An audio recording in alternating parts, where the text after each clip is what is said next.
పల్నాడు జిల్లా రొంపిచెర్ల మండలం బుచ్చిపాపన్న వారి పాలనలో చల్లా అంజమ్మ ఇంట్లో చోరీ జరిగిందని నరసరావుపేట డీఎస్పీ నాగేశ్వరరావు తెలిపారు.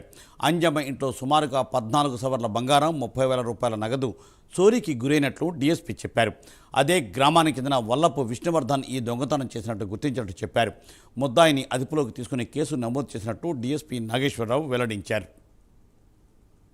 ఈ మంత్ పగలు బుచ్చిపాపన్న వారిపాలెం విలేజ్లో చల్లా అంజమ్మ అనే ఆమె ఇంట్లో లాక్ చేసి ఉంటే ఆమె ఇంట్లోకి వెళ్ళి ఆ ఇల్లు తలుపులు తెరిచి బీరువా పగలగొట్టి సుమారు 14 సవర్లు 30,000 రూపాయల క్యాష్ దొంగిలించడం జరిగింది. ఇమీడియట్గా రొంపిచెర్ల ఎస్ఐ గారు మణికృష్ణ కొత్తగా వచ్చాడు, మంచి యువకుడు, మంచి ఉత్సాహంగా పనిచేస్తూ ఉన్నాడు.